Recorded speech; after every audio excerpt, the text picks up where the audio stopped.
यो चाहिँ हाम्रो अब आइबिम ढलाइ गर्नको लागि सेटिङ गर्न हाम्रो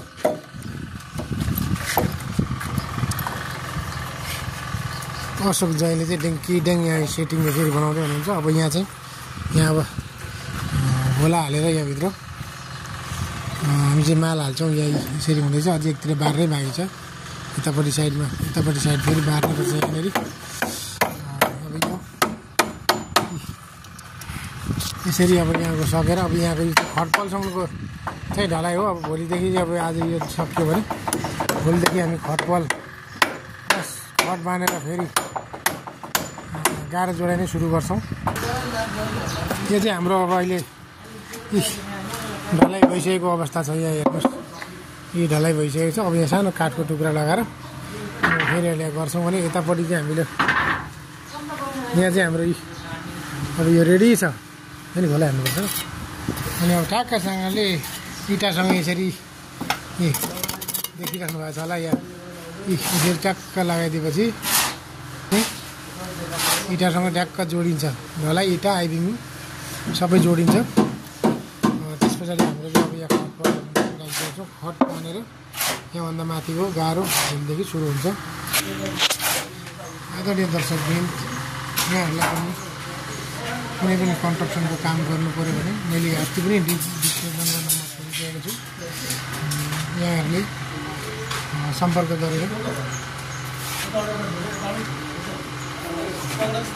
भेट्न सक्नुहुनेछ र तपाईँहरूको पनि भने जस्तो भूकम्प प्रतिरोधात्मक घर बनाउन सक्नुहुनेछ। कमभन्दा कम लगानीमा। यो पनि तपाईँको 11-12 लाखको लगानी मात्रै बनिएको घर हो। यस्तै घरहरू तपाईँहरूले पनि बनाउन चाहनुहुन्छ भने मेरो युट्युब च्यानल अमर अधिकारी युट्युब च्यानललाई सब्सक्राइब गर्नुहोला र मेरो भिडियोमा कमेन्टमा हजुरहरूको नम्बर छोडे पनि अथवा मेरो अमर अधिकारी फेसबुक पेज पनि छ। त्यसमा आएर पनि मलाई अनलाइन पनि गर्न सक्नुहुन्छ भने मेरो मोबाइल नम्बर हो 980337 60 660।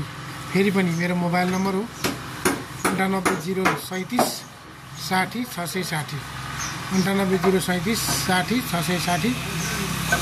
मेरो युट्युब च्यानललाई लाइक, कमेन्ट, सेयर र सब्सक्राइब गर्न अनुरोध गर्दछु। धन्यवाद।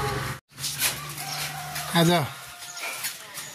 81 सालको चैत्र 7 गतेका दिनमा कमल दाइको घरमा ढोका राख्ने काम पनि लगभग अन्तिम भइसकेको छ। यहाँ अब यो चाहिँ सिटिङ रुमको ढोका आज राखिसक्यो। अब ढोका राख्ने काम अन्तिम भएर एउटा स्लिभिङ र झ्यालको लेभलमा पुर्याउनलाई चाहिँ जम्मा तीनवटा चाहिँ गाह्रो बाँकी छ। नभए अरू सबै अब खट लेभल पुगिसकेको छ। गाइजहरू हेर्नु होला, घरको अब रूप समथिङ आउन आँटिसकेको छ। यो चाहिँ हाम्रो बरगाछी माथि देवी गाउँ वार्ड नम्बर 5 कमल गदराजको घर हो। म यहाँहरू समक्ष चाहिँ यो भिडियो अहिलेबाटै अपलोड गर्दैछु। हेर्न नभुल्नु होला।